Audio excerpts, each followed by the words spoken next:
traveling to a new country can be very overwhelming, but when you think about how you're actually going to get around in that country, that's when things start to get a little bit stressful. So today I'm going to tell you guys about 3 different ways you can travel in Turkey. You have buses, cars, and trains. Buses are the most popular way to get around in Turkey, probably because they're so inexpensive and they're frequent throughout the whole country. According to Turkey travel planner Tom Brosnahan, who is a travel writer, wrote about these Starliner coaches.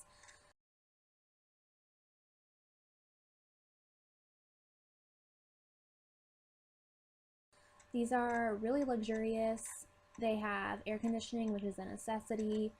They have TVs, movies, free Wi-Fi, computers, snacks, and there are no smoking, so that's something else you don't have to worry about.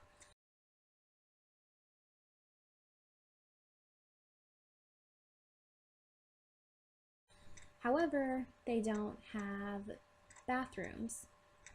So when you're traveling long distances, which they do, that's something you have to keep in mind. They do travel from country to country. They can go to Greece and Bulgaria and across all of Turkey. So this is, again, inexpensive. It's a great way to get around, but the no bathroom situation is something to keep in mind. Another way you can get around in Turkey is by car. This is for the people who are adventurous, just want to drive around, they know how to read a map. You can stop wherever you want to go. You don't have to worry about just having to stop at a certain place like you do with public transport. You can go wherever you want. There's lots of open roads in Turkey. According to Erin Eckert, who is a travel and food writer, says that this is her very favorite way, obviously because she's a lover of food and wants to go to any restaurant, which is something you can totally do. You don't have to worry about other people's agenda. However, there are a few downsides to this.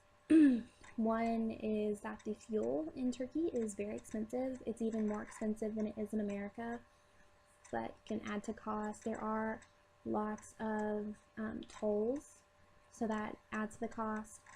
Pretty much all cars in Turkey are standard, so if you're not experienced in driving a standard, then the car option is most likely not for you. In the major cities, you'll want to definitely avoid those because those get backed up and Turkish drivers are very impatient. However,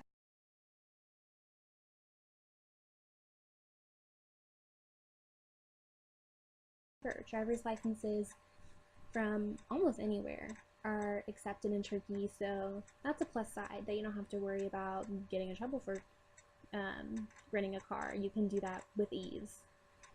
The last way you can travel is by train. This is probably the best if you're wanting to travel overnight because trains are a little time consuming, but they do have sleep cabins. So if you wanted to travel overnight, you can just hop into your sleep cabin, go to sleep, wake up, and you're there. The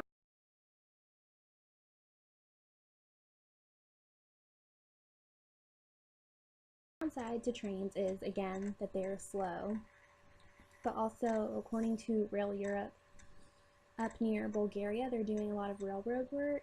They're getting some new systems there, so travel to anywhere near there, it's not going to happen by train.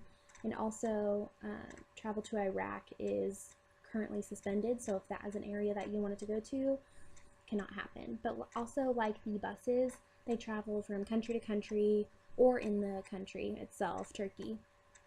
And it is a little bit more expensive than a bus, but it is just another way to get around. So now that you guys have 3 different ways you can travel in Turkey, hopefully you won't be so nervous to travel.